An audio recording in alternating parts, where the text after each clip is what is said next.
الانتفاع والإفادة والاستفادة والحث على التمسك بكتاب الله وسنة رسوله صلى الله عليه وسلم والدعاء إلى الهدى والدلالة على الخير ابتغاء وجه الله ومرضاته وقربه وثوابه سبحانه وتعالى وصلى الله على سيدنا محمد وعلى آله وصحبه وسلم. In the name of God, the most compassionate, the most merciful, all praise is due to God, Lord of the worlds, and peace and blessings be upon our Master Muhammad and his noble family, companions, and followers. We intend to learn and to teach, to remind and be reminded, to benefit and be benefited, to improve and be improved, and to encourage holding fast to the Book of God and the way of his Messenger, and to call unto guidance and to direct towards good, hoping for the countenance of God and his pleasure and his proximity and his reward. And peace and blessings be upon our Master Muhammad and his noble family, companions, and followers. Ameen.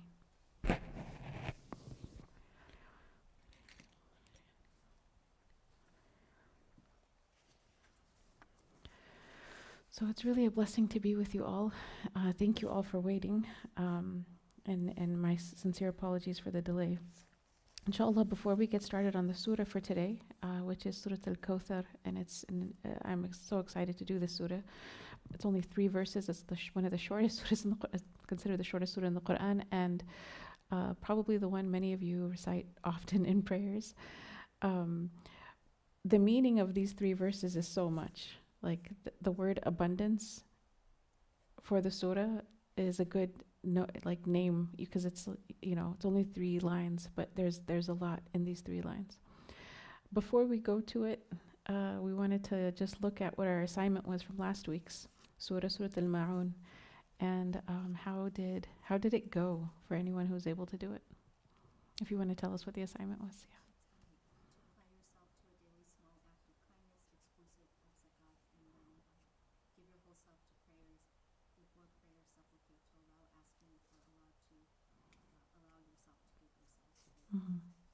Barakallahu fiki. So it was 2 parts. One of it was about giving the prayer its our full attention, and actually, but in order to do that, and we intend to do that while we're in prayer, but oftentimes just to take a moment and make dua before we start the prayer, saying, "Oh Allah, help me to get the most out of this in terms of my own khushu' and my own devotion." That can increase the quality of the prayer, just rather than just kind of going in and starting. The one about the small act of kindness, I want to start with that. How did that go? Yes.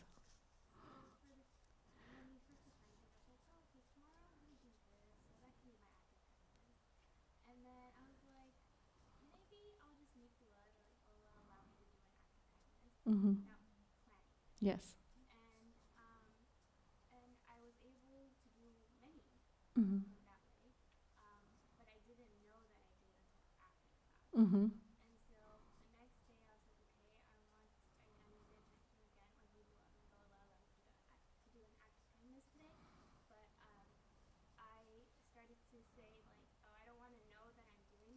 Mm-hmm. Yes. Yeah.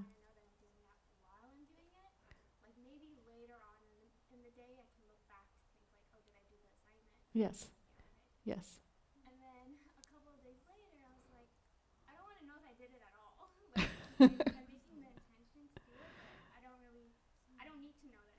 Mm.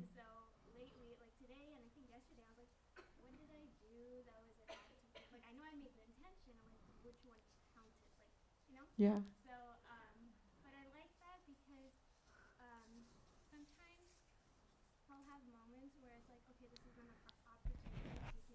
Mm-hmm.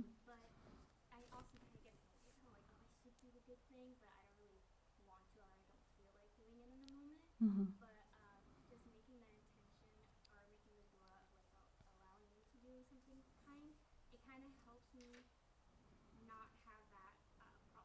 Mm-hmm. Mashallah, mashallah. That's amazing. Actually, one of the signs of an action, a good deed, being accepted by Allah is that we forgot that we did it, right? So it is nice to start out with the day with the intention. And I would say, and even it's okay to think about the fact that intentionally I'm doing this for the sake of God, because that's part of it. Like even a specific act, even while you're in the act. But it's good if a person forgets about it, and then later on they're kind of like, wait, did I do something today? And you have to like think, and you know what I mean? Because when we do something, especially if it's for others, it's something that is of benefit to others or of service to others, and we harbor that fact that we did that, that can become, if you have it in your heart as like gratitude to God, thank you for allowing me to do this, thank you for allowing me to, be of service to someone else, that's very different. But many times when a person remembers it, it lodges itself in conceit, right? Like, I did this, like they see too much of themselves, in the action.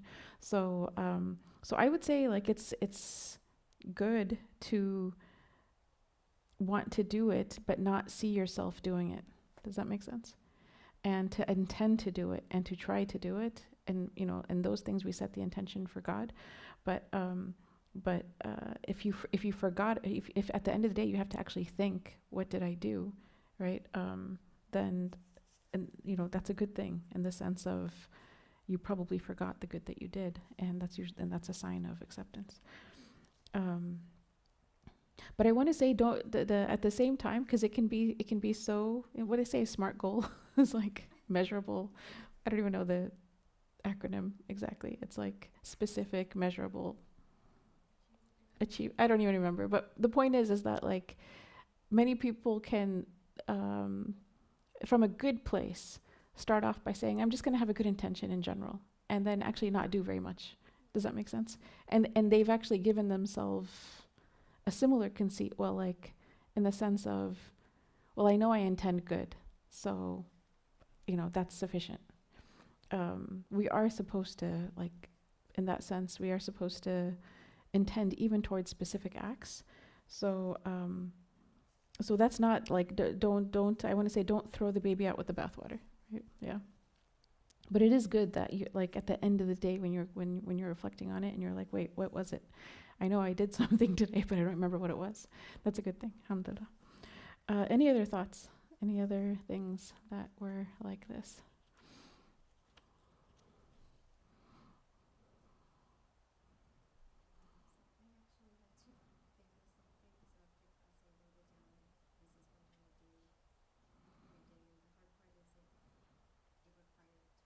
Mm-hmm.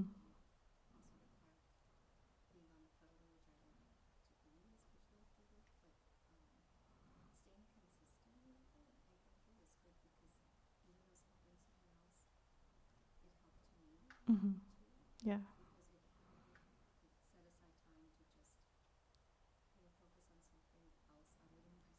Yes.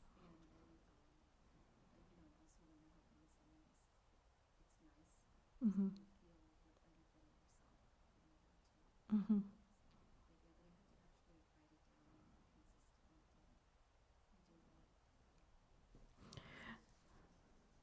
Yeah, so something interesting is that, like, if you choose to do something for someone else, an act of kindness towards someone else, that is something that you're like is very burdensome for you, it's very hard to forget that. It's harder. Like, this is something that takes a toll. Like, it could be even a pet peeve. It could be something that you actually are highly inconvenienced. Like, there's 1,000 acts of kindness that are easy for you, and then there's one. It's not that it doesn't seem that big to others, but for whatever reason, that big thing is like the one thing you don't want to do, right? So if a person does that one thing, it's very hard for them to not see themselves doing that one thing because it was just so hard to do, right? Even if it's small. And so, there's it's related to tafsir for the tafsir today. It's very related to our tafsir for today. So inshallah, I want to like maybe delay my comment on that. But it sounds like, mashallah, you did commit to it, and over the. I don't think it was easy. It doesn't look like it was easy, but it looks like you saw that regardless if it wasn't easy, it was meaningful and it was rewarding in its own way. And sometimes, many times I would say that the path that we have to take is not an easy path, but it is the one that's most worthwhile. It's the most meaningful. It's the one that is the most valuable. Okay, any other thoughts on the assignment? So for myself, I was going to say I chose something that is hard. Like, it's not a big deal. It's a very small deal to 99% of the population, but for whatever reason, it's not something I like to do. And so I just committed to trying to do that. And very similar to what you said, I felt that every time that I did that, it was as if Allah was relieving me of something, like inwardly. It was as if I was experiencing a form of relief, but that wasn't the intention for doing it, you know. So subhanAllah, that was something it's very similar to what you. Maybe we can talk after. Okay, so we'll start with the surah, inshallah. This is Surah al-Kawthar, and Surah al-Kawthar is translated as the abundance. It comes from the word kathir, but an emphatic form of kathir. So it's like kathir squared. You know, kathir is a lot. So this is more than just a lot. It's an abundance. It's an emphatic form. And in terms of the surah, most commentators maintain that Surah al-Kawthar is an early Meccan surah, but some of the Mufassirin, like Ibn Kathir, they take a report from Anas ibn Malik that this verse was actually revealed while the Prophet Muhammad ﷺ was in the masjid. And that's an indication that it was revealed in Medina, because the Prophet Muhammad ﷺ didn't have his masjid until the Medini period. If it's an authentic report, then it's most likely from the Medinan period. Again, Anas ibn Malik did not meet the Prophet Muhammad ﷺ until after the Prophet's migration to Medina. This is the shortest surah of the Qur'an, and yet it is called the abundant good. The shortest surah is given the biggest sort of like a name that indicates, expansiveness. And it's named after the very first, taken from the word al-Kawthar that's mentioned in the first verse. According to Imam al-Wahidi, the surah was revealed in response to a specific incident. Okay, so there's different narrations about who it was revealed, like what is the sabab an-nuzul, what is the reason of revelation. And he mentions that whenever the Prophet Muhammad ﷺ was mentioned, there was an enemy of the Muslims from the Quraysh, and his name was al-As ibn Wa'il, and he would say, let him be, like leave him alone. If someone would talk about the Prophet Muhammad ﷺ, he would say, let him be, he is just a man without posterity, he has no offspring. He alluding to the fact that the Prophet Muhammad ﷺ's son Abdullah died in toddlerhood. He says, were he to die, and he's talking about the Prophet Muhammad ﷺ, no one would mention him again, and you would be rid of him, right? So he's saying like he has no male offspring, and so he has no lineage that will continue. And if he were to die, then, no one's ever going to mention his name again. So stop caring so much about him. But they were like in a way of, it was animosity and enmity. And also, so then, according to Imam al-Wahidi, then Allah subhanahu wa ta'ala reveals, Inna a'tainaka al-Kawthar, the first, the verses of the surah to the end of the surah. There's another account, and this is from Anas ibn Malik. And again, this would place the occasion in a very different time frame, where the Prophet, he says, while we were with the Messenger of God in the masjid, he dozed off into a slumber.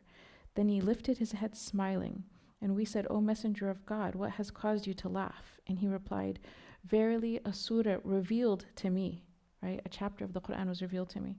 And then he recited the surah to them. And then he said, do you know what Kawthar is? And then he said, it is a river that my Lord has promised me, and it has abundant goodness. It is a pool to which my community, my ummah, will be brought on the day of judgment. Its containers are as numerous as the stars in the sky. So this is This is an amazing narration about the surah and a different reason for revelation. And we'll go into some more, but just one thing to mention here is from Imam Fakhruddin al-Razi, right? And he said, the third statement is that the surah has been revealed to reject those who criticized the Prophet Muhammad ﷺ for his lack of male progeny. Therefore, the meaning of the surah is that Allah actually shall give him a generation which will remain stable through the ages, right? And consider this, that although a number of Ahlul Bayt, and this is the descendants of the Prophet Muhammad ﷺ, have been martyred, and this is in the time of Imam Fakhruddin al-Razi saying it in his time, the world is replete with the family of the Prophet, right? And he says, whereas from those who were the enemies of Islam, there remains no mentionable figure in the world from them. Right. So the people that were accusing him of, or like criticizing him and saying, look, he has no lineage. And what's amazing is that one of the tafsīr of this surah is that al-Kawthar is also an indication of his daughter Sayyidah Fatima, because through Sayyidah Fatima, all of the descendants of the Prophet Muhammad ﷺ that are in the world today remain. And there's a narration where he says, everyone else's lineage is through their sons, but my lineage is through my daughter. So Sayyidah Fatima, right? So his lineage, this idea that he's Abtar, no, he's not Abtar. He has, and this concept that no one will mention him. Like there's an estimated 25 million people in the world today from every country you can imagine. SubhanAllah, like you go to West Africa, there's people from Ahlul Bayt. You go to East Africa, there's Ahlul Bayt. You go to South Asia, Central Asia. You go to any part of Turkey. Like every major part of the world has people who are from the family of the Prophet Muhammad ﷺ. So you think about this flowing river in Al-Akhirah, right? In terms of al-Kawthar, that river that Allah has promised this ummah, but also there's another river that runs through the world, and that's also the lineage of the Prophet Muhammad ﷺ continues despite what the Quraysh were trying to say about him. So we'll look at the first verse. Inna a'tainaka al-Kawthar. We have truly given abundance to you. Now, again, the meaning of abundance is like you can, I would say, like you can liken it even to the concept of a flowing river. But does it mean just the flowing river? So there's different opinions about what is the specifics of al-Kawthar. So the strongest in hadith literature indicate that it's referring specifically to that particular river that the Prophet Muhammad ﷺ mentioned. Other tafsīr mentioned that the Kawthar is actually the nubuwah of the Prophet Muhammad ﷺ, the fact that he was made a prophet. And then a third opinion is that it's a reference, al-Kawthar is actually various aspects of the deen where the Prophet Muhammad ﷺ is elevated in this life and the next. So for example, when we pray, right, the Prophet Muhammad ﷺ we actually send our salam to the Prophet Muhammad ﷺ in the tashahud. So one opinion is that it's part of the abundance that's given to the Prophet is like being honored in such ways. And the second is that the second part of the shahada is we don't just say it to become a Muslim, ashhadu an la ilaha illallah. We say wa ashhadu anna Muhammadan Rasulullah. So the fact that he's given the second part of the shahada, that's also one of the opinions. The fourth opinion is that it is a light that was in his heart that would guide people to the deen. This is the abundance that was given to him, the special light of iman that the Prophet Muhammad ﷺ had. And the fifth is the fact that actually the Prophet Muhammad ﷺ would have an abundance of progeny. The Kawthar is that he will be Ahlul Bayt will exist in the world, like from the time that he passes until the end of times. There will always be people from his lineage, even though they were trying to mock him and say, you're not going to have any descendants.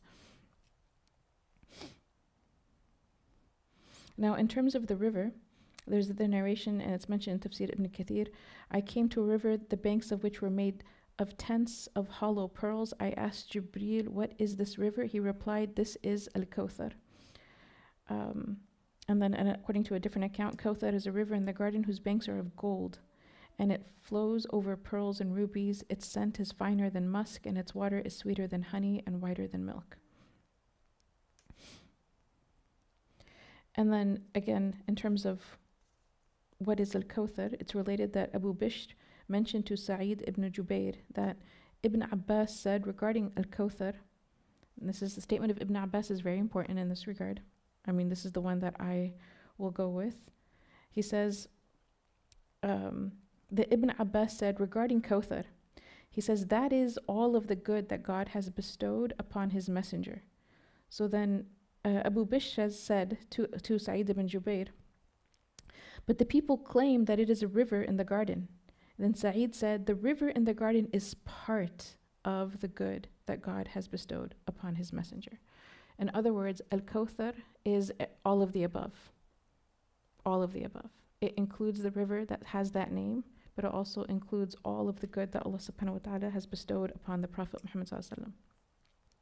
So, inna a'tainaka al-Kawthar. We have truly given abundance, all kinds of goodness to the Prophet Muhammad sallallahu alaihi wasallam. And Imam Ibn Ajibah also talks about this in a really beautiful way, and I'm going to take some time to explain what he says. So he says that the abundant goodness that the Prophet Muhammad sallallahu alaihi wasallam was given it includes many things, from the honor of prophethood, encompassing the good of both this life and the next life.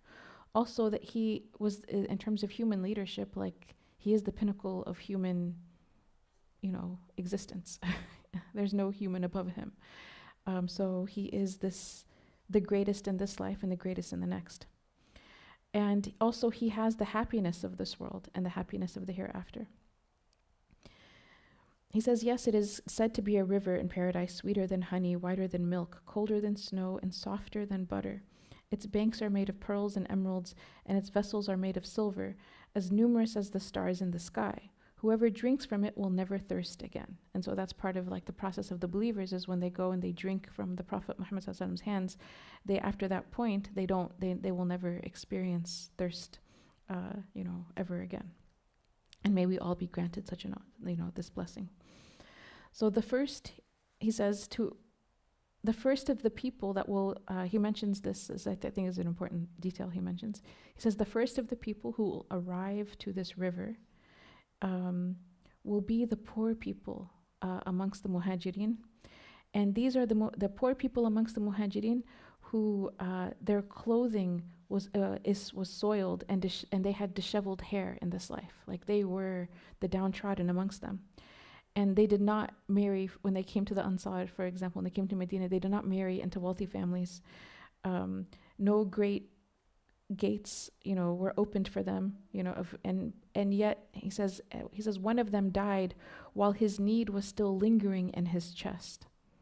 Okay, so there's a category from the Muhajirin that were like this. One of them dies and their need is still lingering in their chest, but this person, if he swore by God, then God will fulfill it, right? Because they're so beloved to God. And again, Ibn Abbas, he interpreted al-Kawthar as abundant good.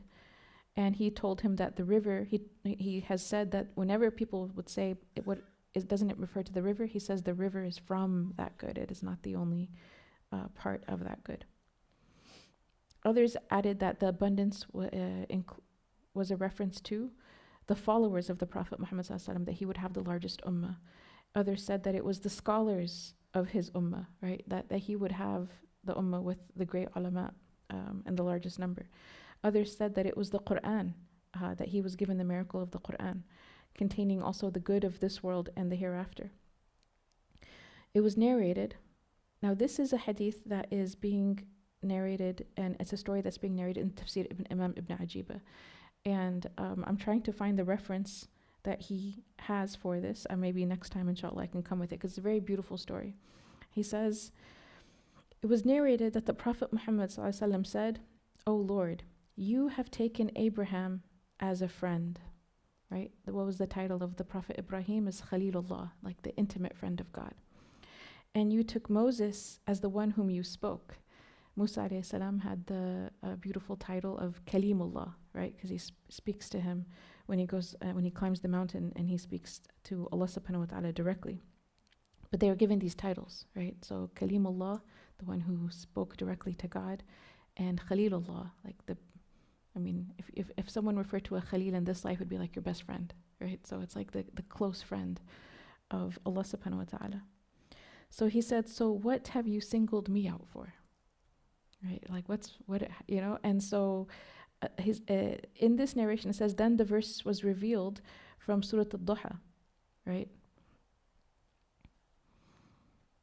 والضحى والليل إذا سجى ما وداك ربك وما قلى ألم يجدك يتيما فآوى. Says, then this verse of Surah al-Duha was revealed. Did he not find you an orphan and give you refuge?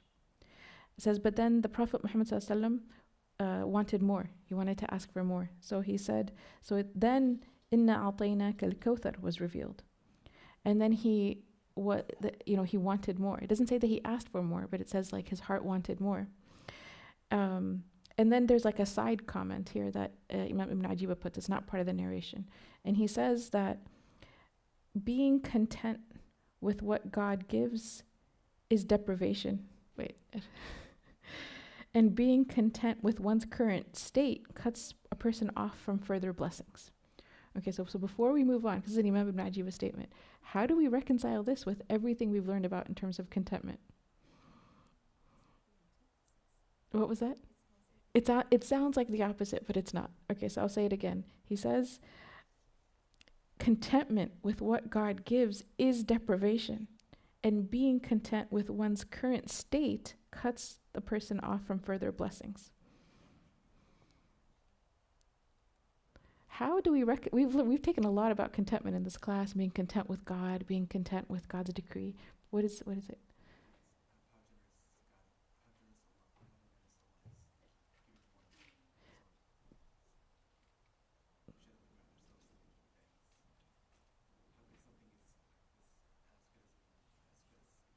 As good as it can be, yeah. So like Allah is so generous that we can appeal to Him not because of a sense of like we don't have, but a sense of like from His generosity rather than our sense of not having enough.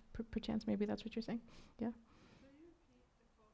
Yes, I'll say it one more time. Contentment with what God gives is deprivation, and being content with one's current state cuts off further blessings.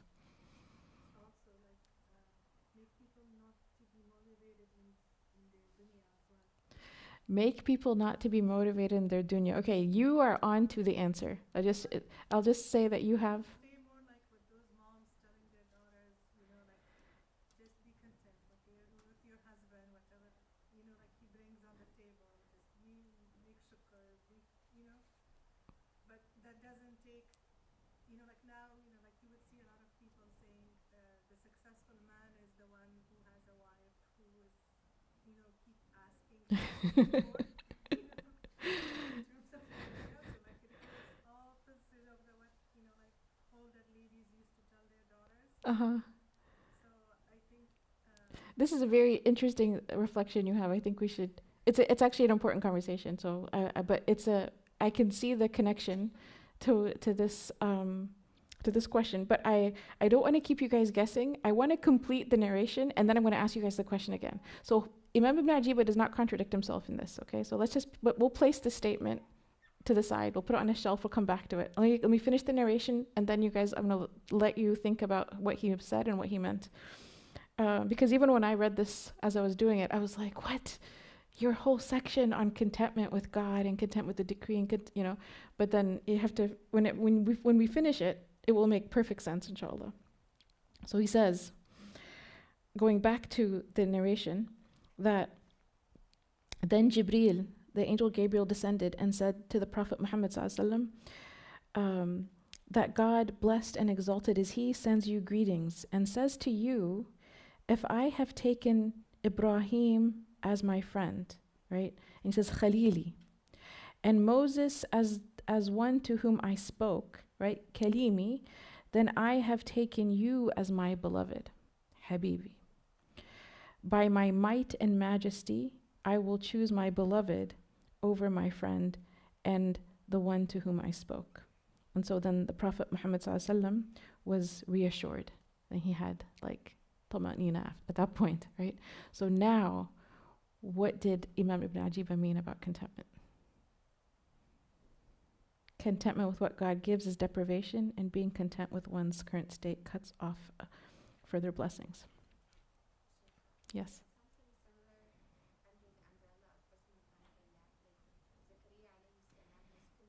Yes. Yes. Yes.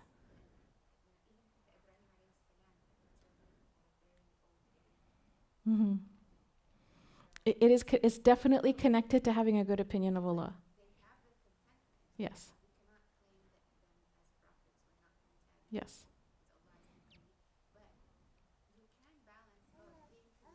Mm-hmm. Mm-hmm. So yes, I want to. I'll stop. I'll give you guys the nutshell, and then I'll let you reflect one more time. When in the beginning of the narration, when the Prophet Muhammad ﷺ asks about Ibrahim alayhi salam and Musa alayhi salam, right? And then what is my, like, what have you singled me out for, right? And that ayah from Surah al-Duha, did he not find you an orphan and give you refuge, right? So like you were given family, you were given support, you were given when you were in the world in a state of in the physical world in a state of deprivation, he was sufficed by God, right? In the most beautiful of ways. The next says al-Kawthar, and then he has this dream also about the river in paradise. Okay, but it doesn't answer his question. God has given him a certain blessing, right? The surah is an indication of blessings, right? Al-Kawthar is another blessing, right? But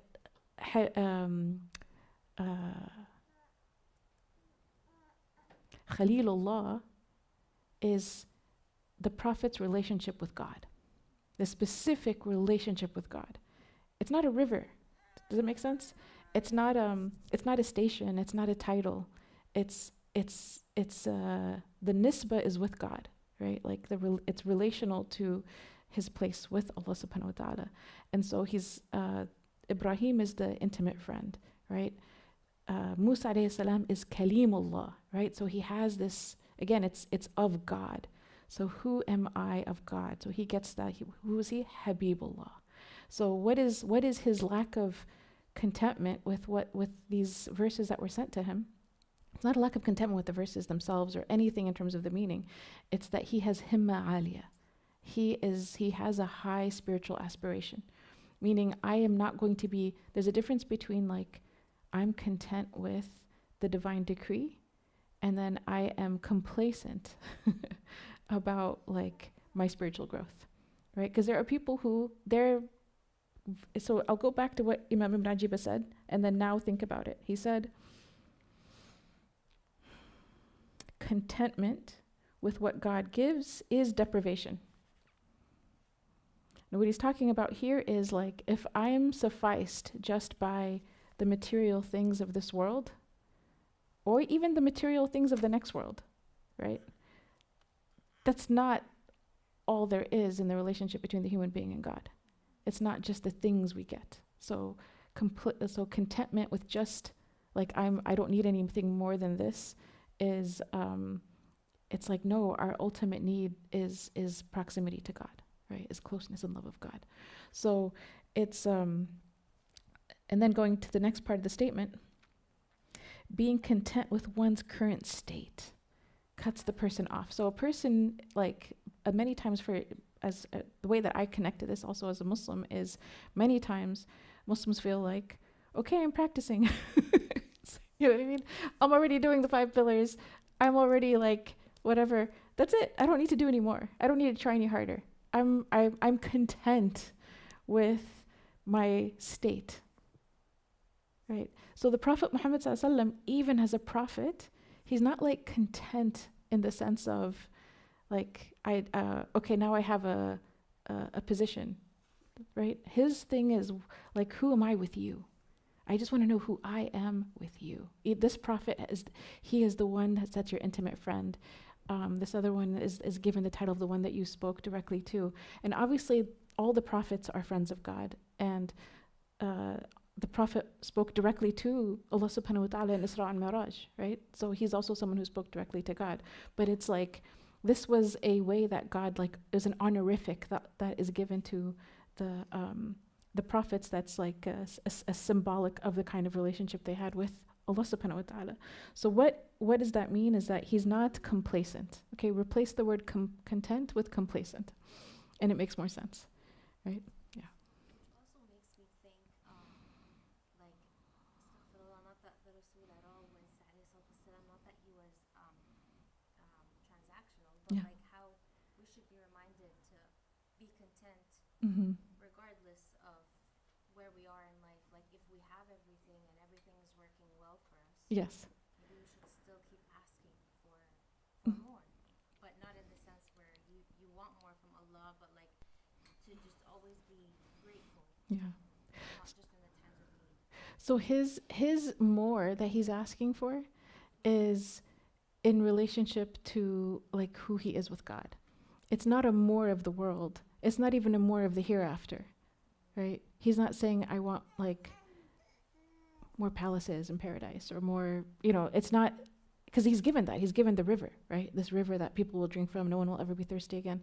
But it's this thing that he's saying is my ultimate like concern is God, right? This is my ultimate like want in the that cannot be satisfied really except by God, right? So they say like the best want is not to want, right?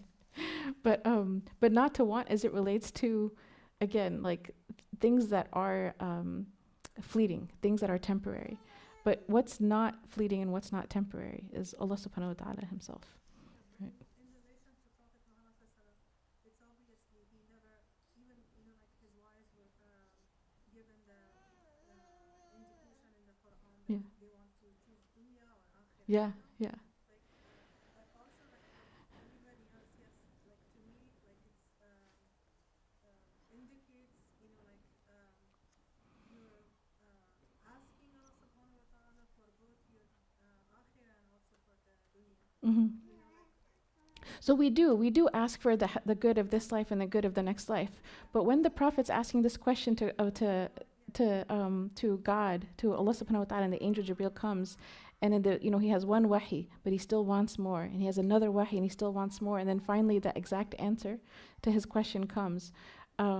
There's this thing that I want to say it's the opposite of being transactional, because transactional is like, I'm going to be a good person and a good Muslim, and then because I'm a good person, a good Muslim, then I'm going to have a nice big house, a respectful family, children that listen to me, all these things that were like, because I do what God told me to do, then all of my worldly issues will go away, right? And we don't have a prosperity gospel. Like, we don't say the fact that you're doing well in the world means that you're doing well with God, right? It's often the opposite for us. It's like outwardly you could be in total devastation, but like the faith that thrives in that total devastation is priceless. It's like the highest faith. And so I was going to say again, it's the opposite of the prosperity gospel, and that some of these people, and again, I think Palestine's a good example. There's so many stories of these families in Palestine, and they would be offered money to give up their lands and their homes, and they know like there's nothing for them but to be like massacred, really. And on one hand, you sell it to the Zionists and you give up your homeland. On the other hand, you're going to be killed with your family. And there's like, it's not the land itself, it's like this principle that like this is wrong, we're not going to be forced out. And so it's that priceless faith that there's something in their heart that's worth more than all the money in the world and all the, you know, outward worldly success in the world. And just going back to the Prophet Muhammad sallallahu alaihi wasallam, when he says this to the Prophet Muhammad sallallahu alaihi wasallam, I want to, you know, the Arabic of it. It says, "Inna Allah tabaraka wa ta'ala يقرئك السلام ويقول لك إن كنت اتخذت إبراهيم خليلا وموسى كليما فقد اتخذتك حبيبا." And then فوعزتي وجلالي لأختارن حبيبي على خليلي وكليمي فسكن. Second is the Prophet found tranquility in that. So this this narration is in the tafsīr of Imam Ibn Ajiba. And the ultimate love, again, the ultimate want, even when he's been given al-Kawthar, he's been given the best of this life, in the sense of there's no human being who is honored greater than the Prophet Muhammad sallallahu alaihi wasallam in the world, and there's no human being who's going to be honored greater than him in the hereafter. Who does he want, and what does he want? It's actually to be the beloved of God. And the Prophet Muhammad sallallahu alaihi wasallam was then reassured. So for us, what, you know, for Allah subhanahu wa ta'ala actually describes the iman or the faith of the believers, and he doesn't say in the Qur'an, there's many descriptions. One of them is وَالَّذِينَ آمَنُوا أَشَدُّ حُبًّا لِلَّهِ, that those who believe, their love of God is shadid. it's stronger.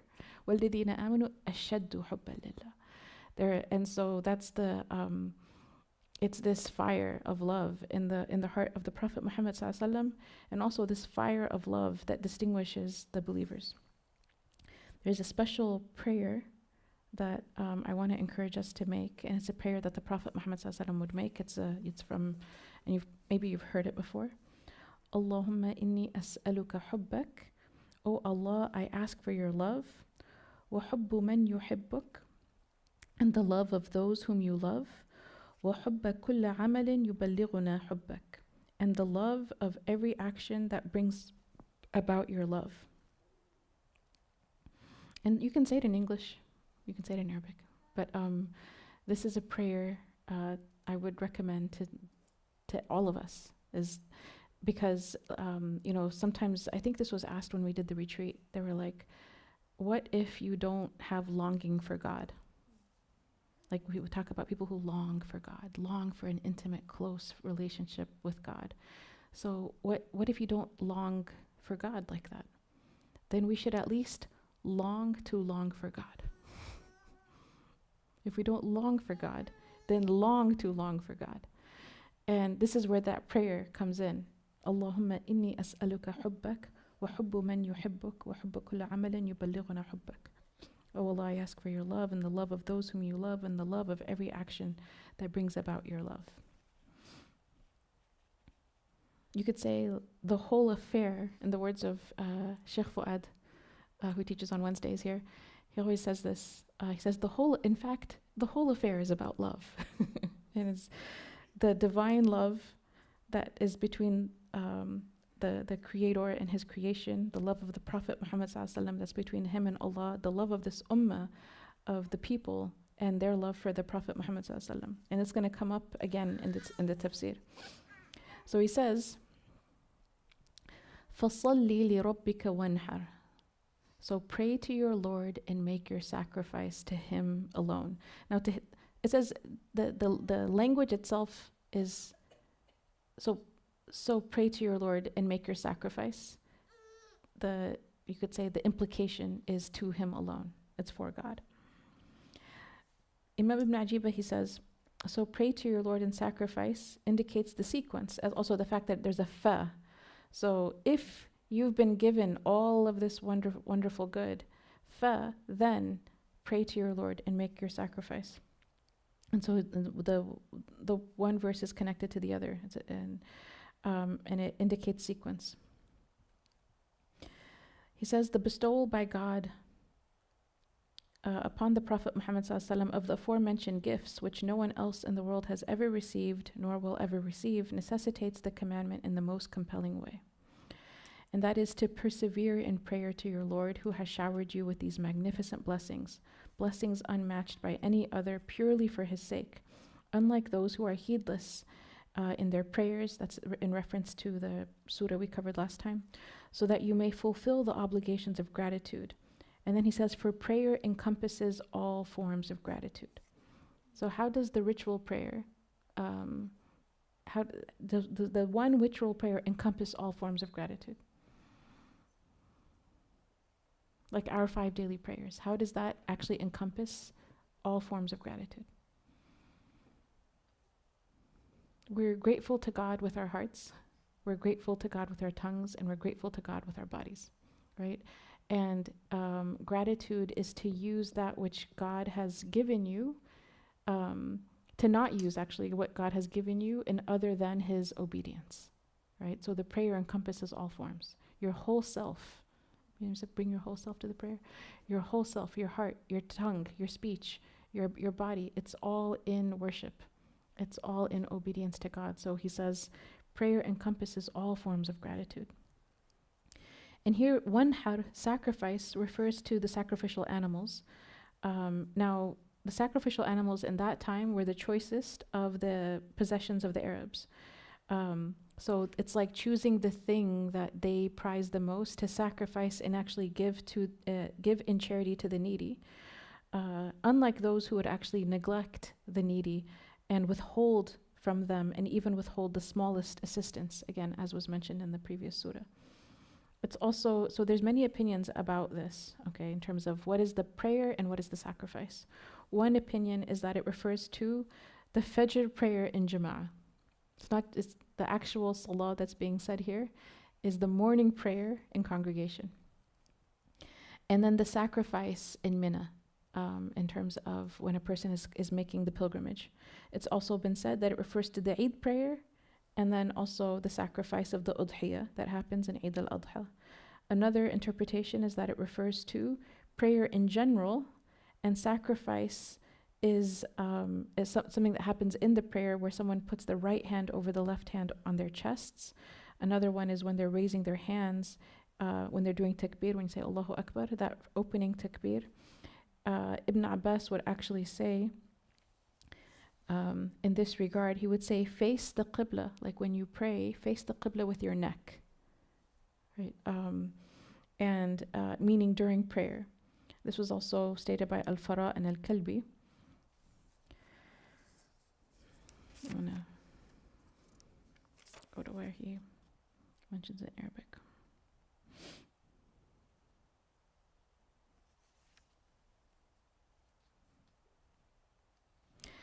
Ibn Abbas, he would say, استقبل القبلة بنحرك, right? Nahr, right? So your neck. Now, most interpret to pray as a command to perform the obligatory prayers. Okay, so for most people, some said it's the Eid al-Adha. Al-Qadi ibn Arabi, he said, it refers to the prayer that comes first and the sacrifice that comes afterwards, for the pilgrimage. Others said that it's a reference to Takbirat al-Ihram. And then again, some said it's only the first, when you say Allahu Akbar getting into prayer, and others said, other opinions said, every time you make it. But what is the point? What is the point of this? Is that for the one who has been given all of this abundant good, right? What is the response to the abundant good other than to turn to Allah subhanahu wa ta'ala in devotion?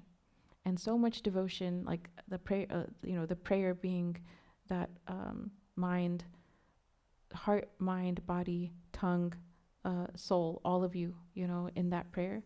And the idea of the sacrifice, now again, the outward sacrifice is the animal, right, that the person sacrifices in the pilgrimage, which is one of the rites of Hajj, and then that money is given to charity. But there's also, and this will come up when we talk about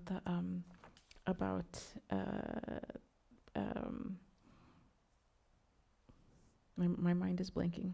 When we talk about the allegorical commentary, that it's a reference to sacrifice itself.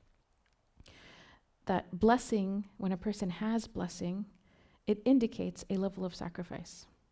This idea of what will you give, right? When we're grateful for something and when we have something, we appreciate something, it's what will we give? And the symbolism of the neck towards the qibla, right? Like, and there's a sacrifice of the Prophet Muhammad sallallahu alaihi wasallam, right? In him, in terms of, he is the one who, his prayer is the one that we follow, right? And his neck is facing this qibla. Where else do we get a sacrifice of the neck in the stories of the prophets? Is Ibrahim alayhi salam, right? When he was asked to sacrifice his son, and again, what was he asked to sacrifice? I mean, to literally his neck. And then he's in the end, he doesn't have to. Alhamdulillah, he's given a sacrificial animal in his stead. But it was that test of, can you sacrifice from what you love most? Right? Generosity is in what you love most. For some people, for example, it's not hard for them to give money because they have abundance of wealth. So for them, like, they can easily give money. Small amounts, I mean, big amounts are small for them. It does not cause them any inconvenience in life. But what's really hard to sacrifice might be for them just time, right? That they don't want to give. When it comes to their time, they're like, no, that's the thing that they feel is impossible to give. And they love that time, and giving time to someone is a huge sacrifice for them. For other people, it might be just energy. Like it's very hard for them to give their energy to other than whatever they're spending their day in. So the idea of go and volunteer for a week, or visit a sick person, or help your neighbor bring in the groceries, like even the small things for them, because they don't want to like expend energy.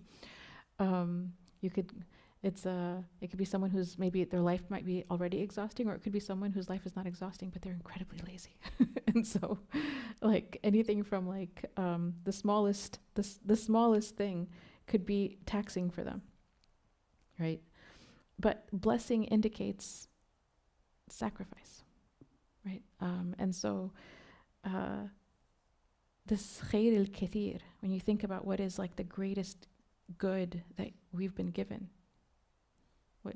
Ask any Muslim, what is the greatest good you've been given in your life? It's our faith. It's faith in God. It's iman. And what is the response to like, okay, you've given me this wonderful thing, my Lord, and now I want to do something for you. I just listened to this from Sheikh Walid. He said like some people, like they want to draw close to God by moving onto a mountaintop and just worshiping all day long. And they're like, the reason I'm not a good Muslim is because I'm so busy going to work. I'm so busy with like my kids and my family and my chores and whatever. And so they're telling the sheikh, or they haven't even told the sheikh, they visit a sheikh, and the sheikh sees them, and without even the student saying anything, the sheikh tells them, stay where you are. Stay where you are, and your path to God will reach you. Like it's actually where you're standing. It's not moving away to a mountaintop. It's exactly where you are in the middle of the mayhem. Like the blessing will reach you there. You will be able to practice where you stand, and that is your path. It's not. You don't need to go somewhere else to find your path. Like God puts your path right in front of you. And essentially what is every believer trying to do? They're trying to sacrifice especially the attachments and the things of this life that get in the way between them and God. But that doesn't mean you sacrifice your family. Like no one's, you don't, in the sense of you don't sacrifice your, why? Because in Islam your family has rights. I can't like get rid of them. I have to give them their rights and sacrifice from myself to give them their rights. Or maybe I will have to sacrifice from my sleep, but I'm not going to sacrifice from taking care of my kids, right? So why am I pointing this out is because many times when people are in community, they think, okay, so I'm doing service to the community, so I'm going to sacrifice my wife's rights, my kids' rights, my neighbor's rights, my parents' rights. Everybody's rights are sacrificed because I'm doing something important. You didn't see that in the Prophet Muhammad sallallahu alaihi wasallam. Actually, if you look at the Shama'il, the exact opposite. He took care of his family, and he took care of the community. And when he did sacrifice, he sacrificed from his own time. That's what I was referring to earlier. Mhm. on a human need, Yeah. level, Yeah. with the level of Prophet Muhammad, definitely he never looked into the dunya and stuff. Yeah. But for regular average Muslims, Mhm. dunya is always coming in front of Yeah. our Mhm. eyes. Yeah. Sometimes we are told, be patient, be this and that, you have everything, Mhm.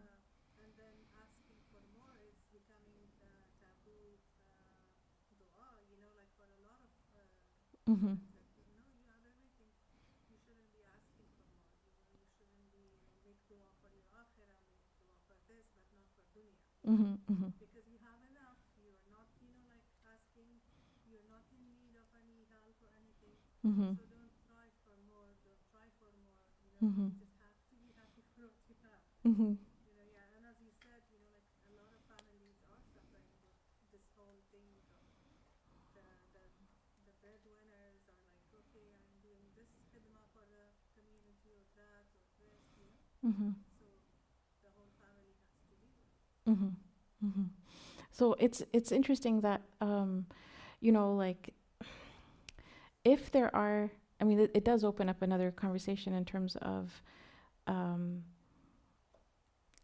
you know there I like every case is very different, and so I want to say that are there times when a person is asking for more and outwardly it looks like dunya, but in reality it's not dunya? Do you know what I mean? So for example, a wife may be saying, we need more family vacations. We need more family vacations. Right? No, but it comes out as if she's saying, I need more like material enjoyment in this world, right? But in reality, you might look at that case and be like, no, in reality, she's asking for quality time, because the only place that she's going to get any quality time with her spouse or with her kids is in this undivided attention. Like the vacation is, it's not that she needs actually all of that, whatever it is. She doesn't need to fly somewhere. She doesn't need to go somewhere luxurious, but she simply just wants time, quality time with her family, which is actually free and it's priceless. But the only way she can find that is something that looks like the world, right? So I want to say, like in many times in family life situations, the outside of it may seem material, but in reality, the need is emotional and not material. It's more, it's an issue of connection and attention. Um, and well, yeah, I was gonna say emotional, psychological, yeah. And so, so just that's important. That is important, and it shouldn't be confused necessarily with someone as being like in any way I don't know, like it just always wanting more from the material world, right? Now, are there also issues where people constantly want more with in that? Yes, there's actually that too in the community, where there is a, what is it, competing with the Joneses? Is that how it goes? Yeah. Okay, sorry, I get these things wrong all the time. Okay, it's with the Joneses, yeah. So it's like, well, the friend got this, so now I have to get that. And they just changed their car, so now we have to change our car. And they just upgraded their home, so now we have to. So there's that too. And that is not what we want. Nobody wants to be busy with that, And so the technology, whatever, this person, my kids actually, they're small, they're in elementary school. And one of the ways that I know that they really want something that they're not supposed to, that we're not going to get them, right, is they'll say it as if it's like a bad thing. They'll say, can you believe it? My friends at this place, they have iPads. And they know I'm not going to get them an iPad, but they're saying it like it's a bad thing because they know. I'm like, it's an expression of something they actually, if I gave it to them, it would make them so happy. But so anyways, the point is that when it comes to sacrifice and that we have blessing, the greatest blessing, again, being our faith and the capacity to sacrifice until we get to certain levels.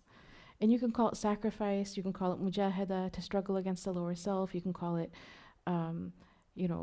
patience, the path of patience. But the Prophet Muhammad says, I want you to listen to three statements of the Prophet.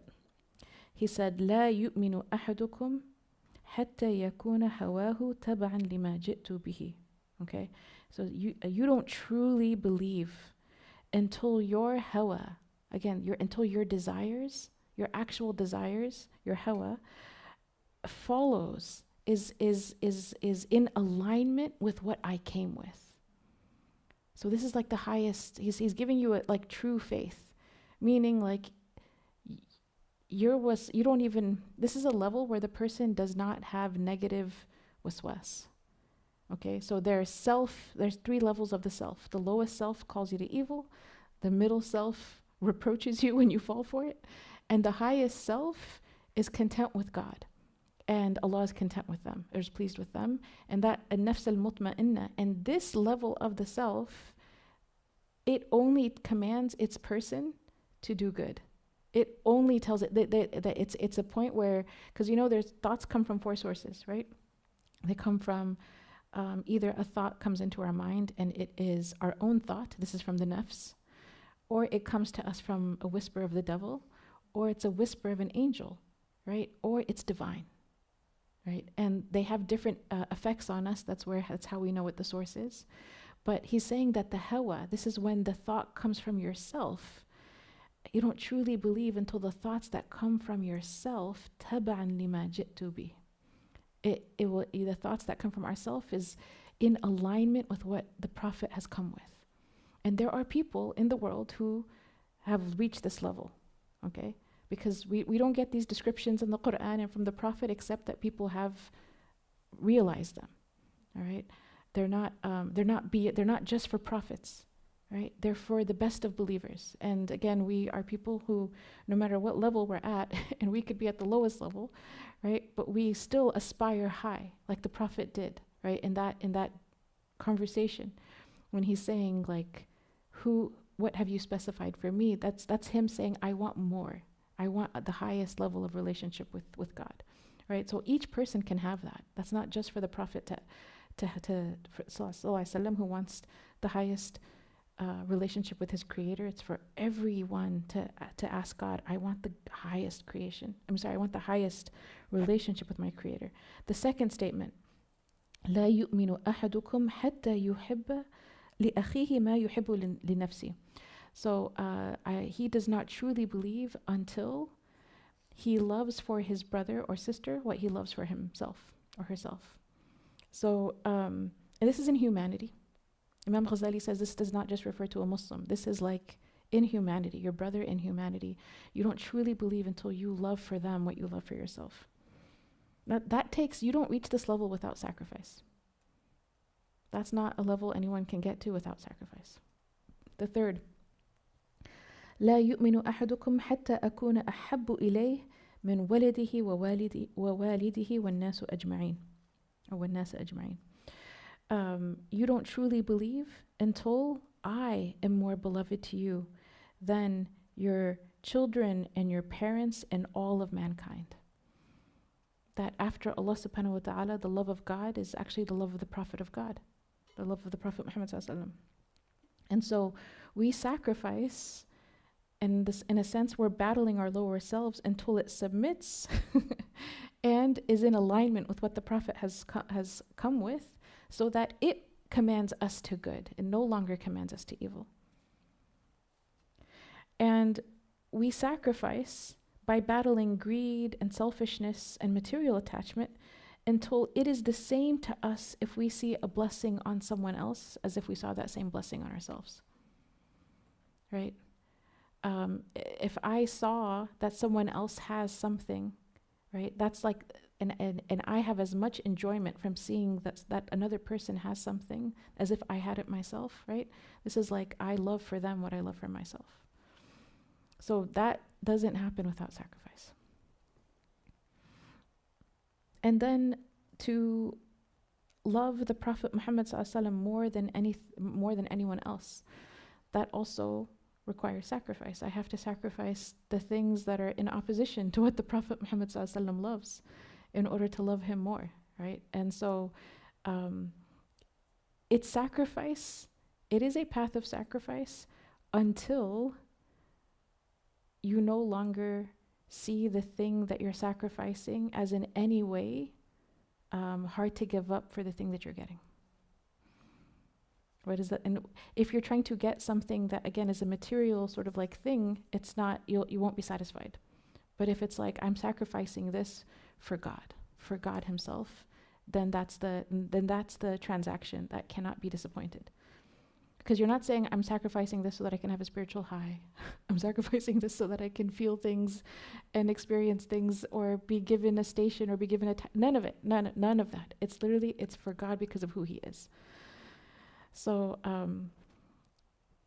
it's sacrifice until it's no longer sacrifice. It's sacrifice until you actually see it as if you're actually winning the lotto. It looks like giving until you realize, no, like, it's, everything is worthy of God. And I'm not, this is something very small. This is like, I'm actually giving very little. And God's blessings is so much greater and so much more generous than anything that I'm giving away. If you're sacrificing for a person, you will feel bitter. You'll feel bitter and resentful. That's the warning. Okay? So if you sacrifice and it's for any human being, you will feel bitter and resentful. But if you're sacrificing for God, it will be transcendent. It's not bitter, because you're not like, a person feels bitter when they think, I'm doing this so I can get that. Right?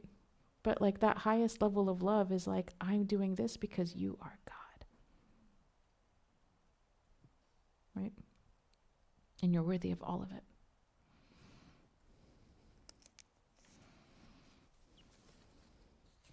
So keep that in mind, because it's related to the assignment this week.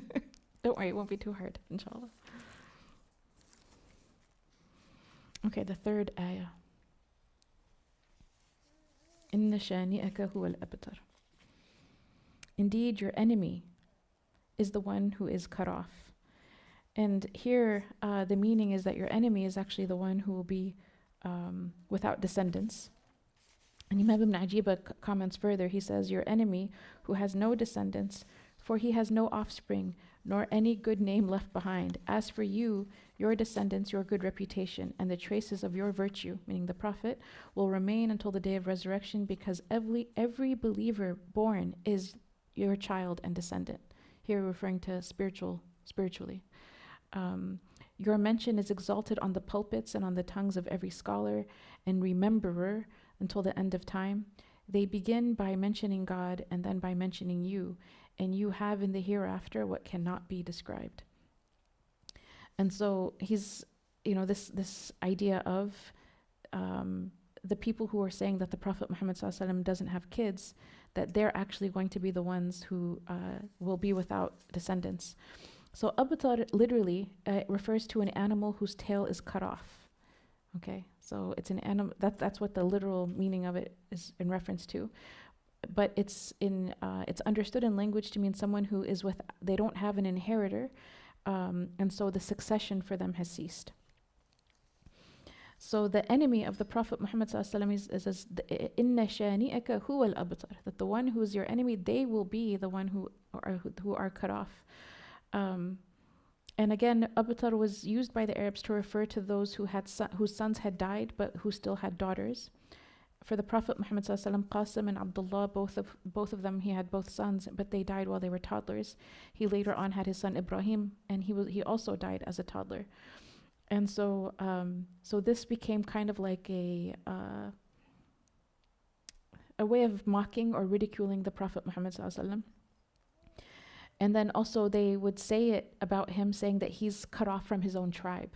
Because when he came out to declare his prophecy, right, he was before that, he was the beloved of the Quraysh, right? Like he came from the noble family that he came from. Everyone loved him. But when he announced his prophethood, the other tribes cut him off.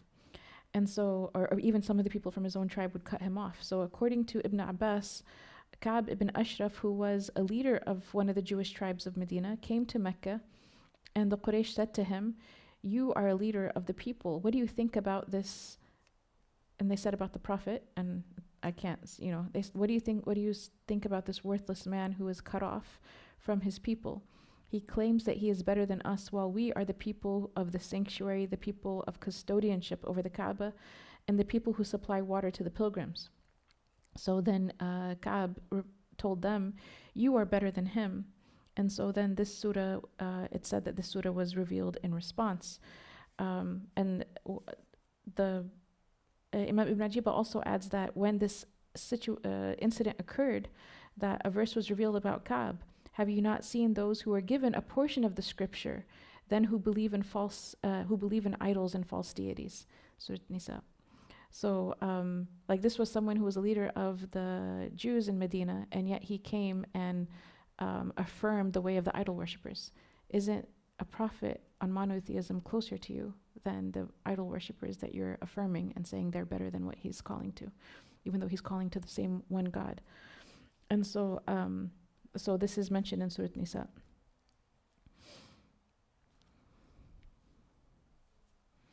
It was actually said that once he was standing, Al-As ibn Wa'il was actually standing, and the Prophet Muhammad ﷺ was actually standing next to him. And people actually asked him, "What? Like, why are you standing with him? Who is this person you're standing with?" And then he would answer with Al-Abtar, the one that's cut off. And that's like, again, just to show you how they would try to put him down in this way.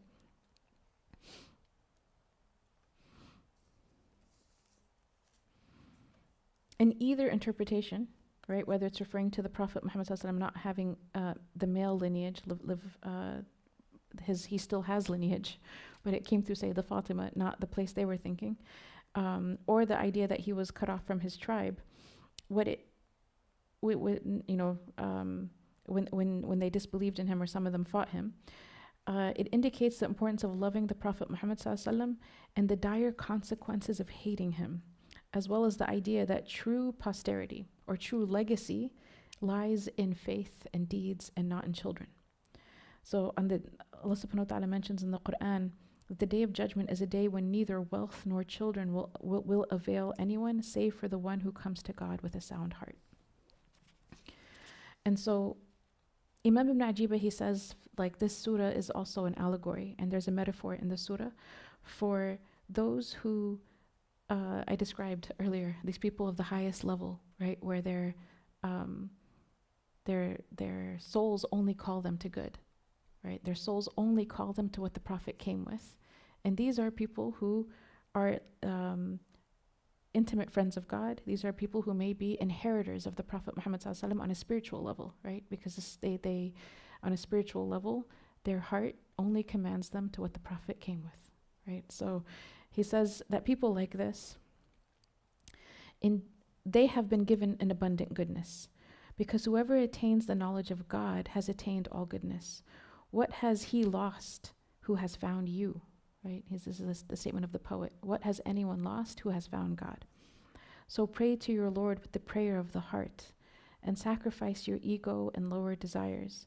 Indeed, your enemy and hater is the one who's cut off, while your remembrance of God is everlasting, and your life is unending, for the death of the righteous is a life after which there is no end. Imam al-Junayd said, your enemy is the one who is cut off, meaning the one who is cut off from achieving his hope in you, meaning the enemy wanted you to be destroyed, your mission to fail. No, he's the one who's cut off. He didn't get any of the things he wanted bad things that he wanted to happen to you. None of those happened. And he makes dua, and may Allah bless our Master Muhammad and his family. Actually, this last part about like your enemy is the one who is cut off, I think about that actually with Palestine, because like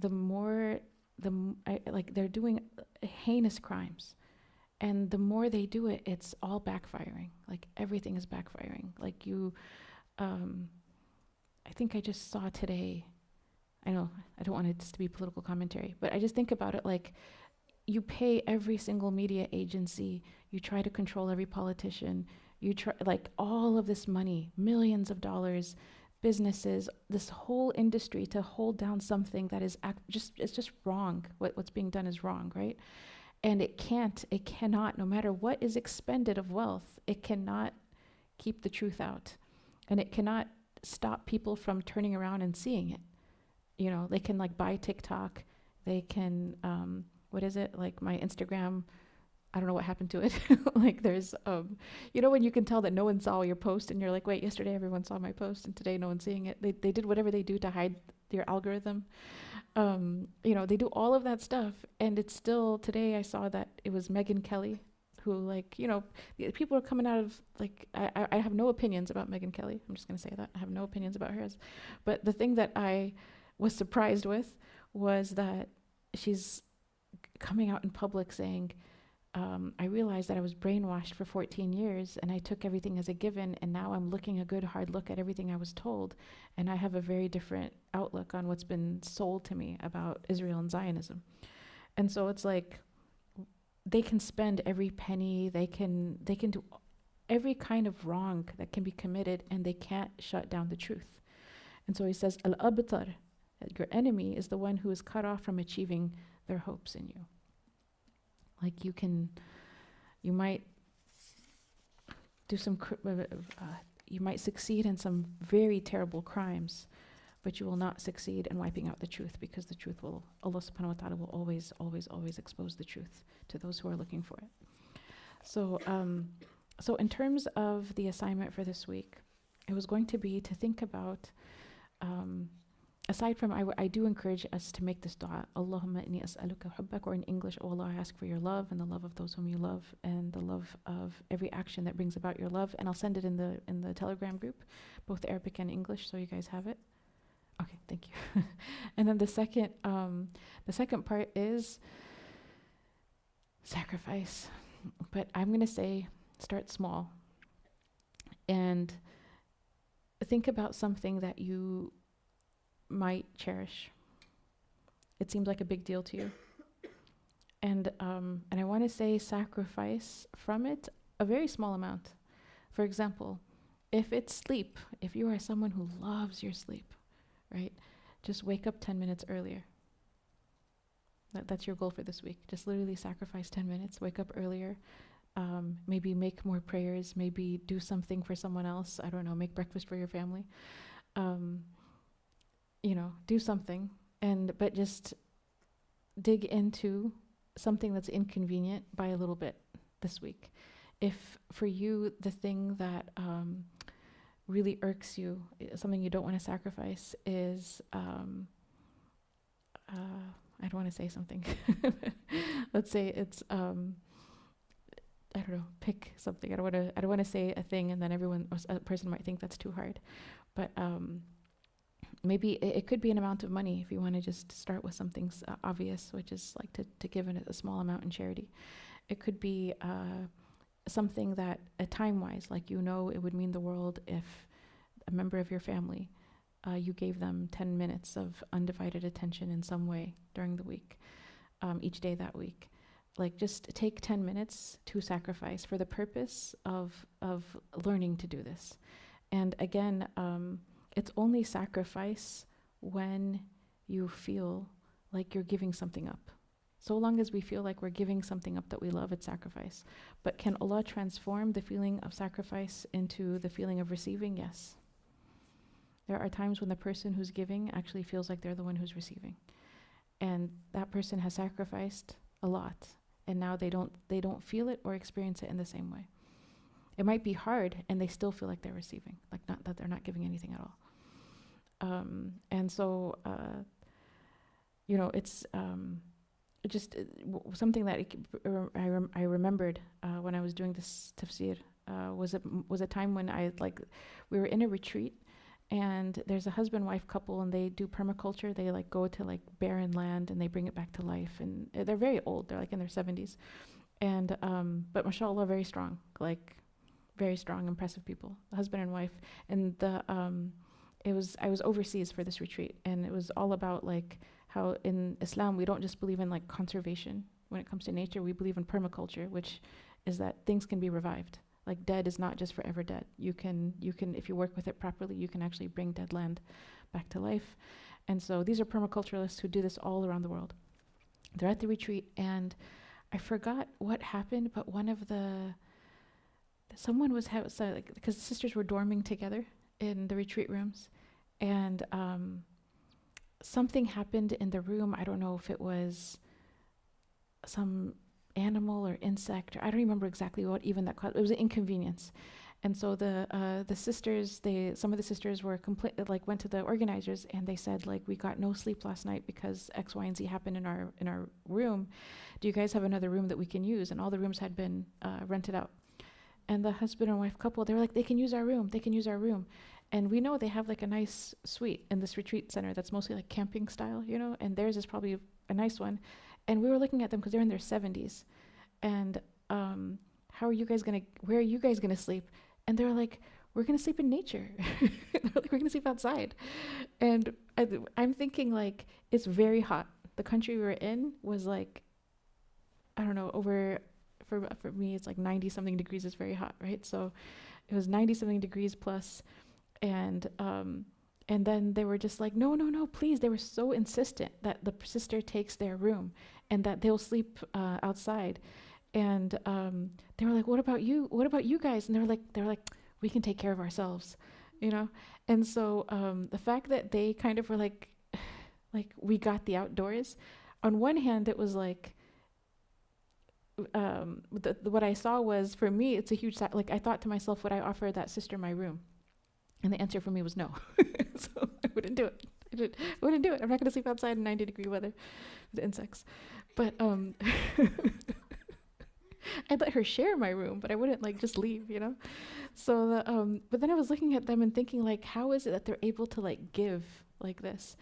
And I'm like, because they're already like for them, mashallah, tabarakallah, the kind of people they are, the work that they do in the world, like living outside is nothing. Like they're like, they were teaching everybody, how do you do this? Like if you ever had to, if you're stranded somewhere, how do you use the restroom appropriately outside? How do you survive off the plants that are in know what's a poisonous plant versus a not poisonous plant? So one of the things I saw in them was, aside from like just the amazingness that they are, was that they're able to give from a place that's actually not as much of a sacrifice for them.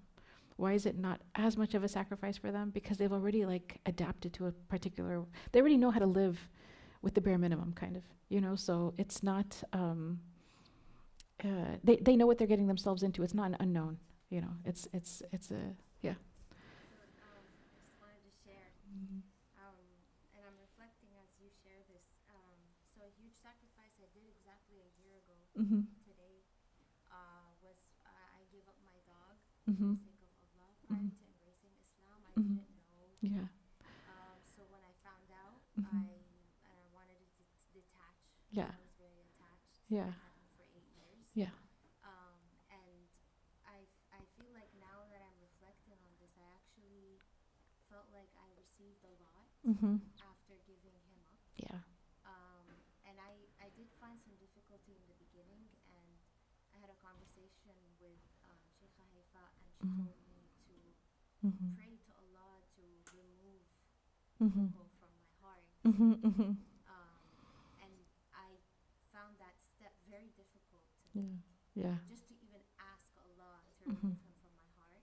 But as soon as I did, a week later, I put him up online for adoption. SubhanAllah.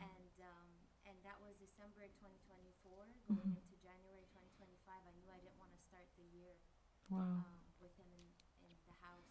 And I feel the energy shift at home. Like the angels are surrounding me now.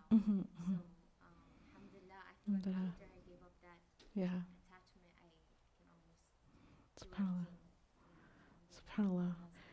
And it's interesting, like there are things that you can sacrifice that are, like first things obviously to sacrifice are things that are like forbidden, right? So if there's something that's forbidden, that's the very first thing to sacrifice. Then you sacrifice from other levels, right? But also it's really interesting you say that, because I went to different Muslim countries, and because of even the architecture of homes in America versus over there, like if you live in apartments, like dogs are in cages essentially. Like an apartment is nowhere for a dog to live, right? Like it's just, unless it goes for a walk and then it gets its, like, you know. But they have guard dogs. They have like compounds, and there are homes that actually have well-trained dogs, but they have like proper place outside and all of that. So in that sense, like I've met people who are really wonderful Muslims that own dogs and have relationships with dogs, but they're just, the architecture of homes facilitates for them to be able to take care of them in a way that is consistent, you know. I thought of like maybe moving to like a house because I live in an apartment. Yeah. And I only have a patio, and there was no way I was gonna keep him outside. He's Yeah. a lap dog, so Yeah. he's this big. Yeah. But yeah, I thought about like, oh, maybe I can move to a house and then keep him in a backyard. At least Yeah. I can sacrifice like a Yeah. little bit that he's not around in the house. Yes. But He wasn't a guard dog. He was a lap dog. Okay. He was a lap dog. Okay. I couldn't picture him sleeping outside alone. Oh. Yeah, yeah. Well, if you're interested, there's some other positions in the Maliki madhab about keeping dogs, even inside the home, but Shaykh Fuad would know that more than I do. I don't know a lot about it, but I do know there's certain caveats within the law. So, but that's for the Maliki school. That's one I'm not as familiar with myself. The Hanafis, like we used to have a pit bull, which is as a guard dog, which we had to sell. No one should ever keep a pit bull, ever. My parents didn't know. My poor parents, God bless them.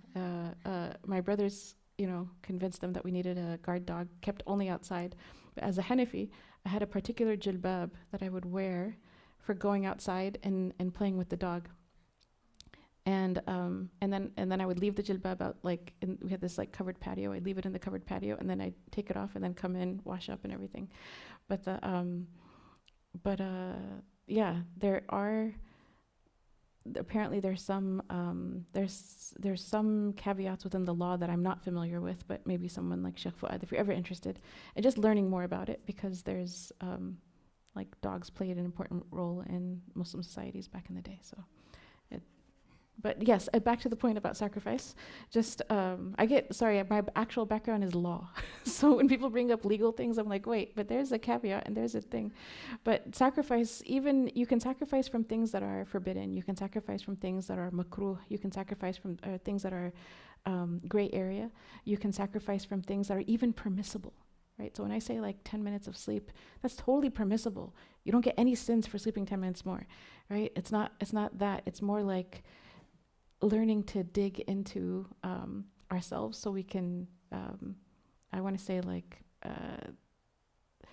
practice some less is more. You dig into meaning. Fasting is like that. When we're headed towards the month of Ramadan, normally food is something that is totally allowed within, the regulations that we have. But in this month, it's this, when we remove food and we remove sort of the more physical aspects of ourselves, we realize we're more than these things. The soul is more than these things, and the soul is fed in other ways. And that's why Muslims, Ramadan is one of our favorite times a year. And I could never explain this to non-Muslim classmates. They'd be like, I feel so sorry for you. And I was like, this is the best time of year. You have no idea, Ramadan is the best. We love Ramadan. And then, and I would tell them, I was like, you guys get Christmas for a day. We get Ramadan for a whole month. And so they're like, yeah, but Christmas, we get all these presents and stuff. And I'm like, no, Ramadan, you guys don't understand. Ramadan you feel like you're getting a lot, but it's because you're actually removing, you're doing less, you're sacrificing for the sake of God. So that's kind of the assignment for this week is to think about something. The more beloved it is to you, the better, but just to sacrifice a little bit to grow our capacity in that regard. I had some really amazing stories that I wanted to share with you all about the people of sacrifice in the time of the companions, but I'm not only going to share only one, because I think it answered a question that came up in a previous class. And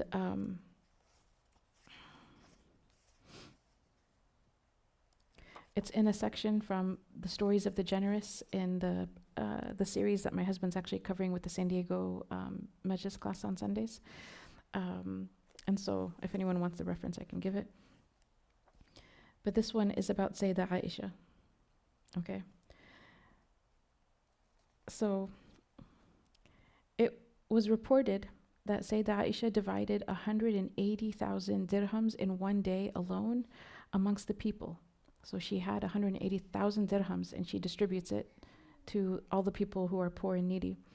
And when evening came, she asked her servant girl to bring her bread and oil. So her servant girl's name is Darra, and she said to her, "Were you not able to even buy us some meat to eat from the money which you divided up today?" And then Sayyidah Aisha replied, "If you had reminded me, I would have done so."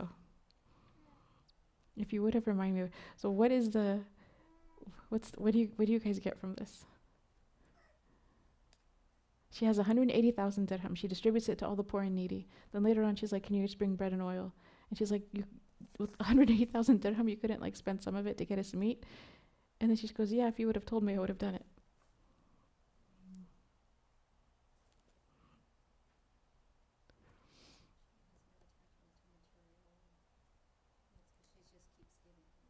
Yeah, and what came to my mind was her primary concern was helping the people. And she didn't really think about what she's wants herself or the meat or whatever. Then afterwards, she was just going to go and eat whatever normal thing that she was accustomed to. Again, the least, whatever the least that she needed at that time or wanted at that time. But it's not that she doesn't eat meat. It's not that she said, "If you had reminded me, I would have done it." But it would have taken someone to remind her about the meat. That's what I think is amazing. She didn't need someone to remind her about all the needy people and all the poor people, but she would need someone to remind her about herself to enjoy the meat. And so that's kind of this, in terms of what you were saying, in terms of where she's placing, it's not that she doesn't place value on this, but the highest value is placed with helping these people who need help. And the secondary value is like, what am I craving? And may Allah help us to be that way. I mentioned these things not for us to despair in ourselves or to think lowly of ourselves, but to have a star, a north star to aim towards, and to be like, can I be inspired by her example? And maybe I'm not going to do the exact same thing that she did, but maybe there's something that's like that I can do. Maybe I can put someone else's needs first. Doesn't mean I'm not going to take care of my own needs, but maybe I'm going to like prioritize this other person right now, and then later on, inshallah, I'm going to be taken care of too. But this is a long subject, but it's already 9 o'clock. Yes, we are very, very over schedule. Apologies. We'll close inshallah. Bismillah ar-Rahman ar-Rahim. Allahumma wafiqna lima tuhibbuhu wa tarda waj'alna min abidika su'ada wa amitna ala kalimat al-huda علمنا ما ينفعنا ووفقنا للعمل بما علمتنا به واجعل ما نحن فيه خالصا مخلصا لوجهك الكريم آمين يا رب العالمين. اللهم اجعل تجمعنا هذا تجمعا مرحوما وتفرقنا بعده تفرقا معصوما لا شقيا منا ولا محروما وصلى الله على سيدنا محمد وعلى آله وصحبه وسلم. O God, give us success to attain what you love and are pleased with. Make us amongst your felicitous servants. Allow us to die on the statement of guidance. Teach us what will benefit us and give us the success to act upon what you have taught us. Make that in which we are engaged, pure and devoted to your noble face. Ameen, O Lord of the worlds.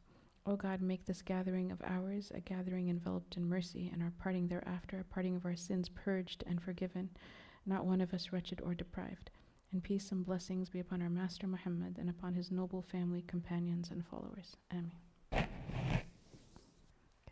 Assalamu alaikum.